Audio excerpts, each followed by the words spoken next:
Hindi makapamumunga ang sanga mula sa kanyang sarili, malibang manatili ito sa puno ng ubas. Kaya naman, hindi kayo makapamumunga, malibang manatili kayo sa akin. Ako ang puno ng ubas, kayo ang mga sanga. Kung may mananatili sa akin at ako naman sa kanya, mamumunga siya ng sagana. Ngunit kung hiwalay sa akin, anak, kung kaya sa mali, sa may kamay na umaga sa ating mga anak, talapan na po kayo.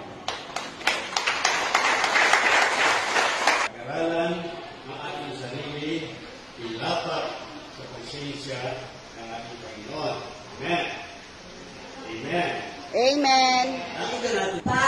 Pagpapaunawa o uunawain natin lahat ang nagsasalita dito. 1, 2, palakpak muna. Palakpak 1, 2, 3. 1, 2, 3. Very good, very good, very good. Ulit. Pagka dito kayo nakaharap, dito, ano? Ano, sir? Dito. O, dito, tulog dyan kayo.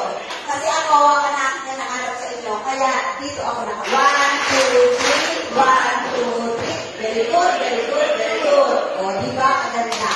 Okay.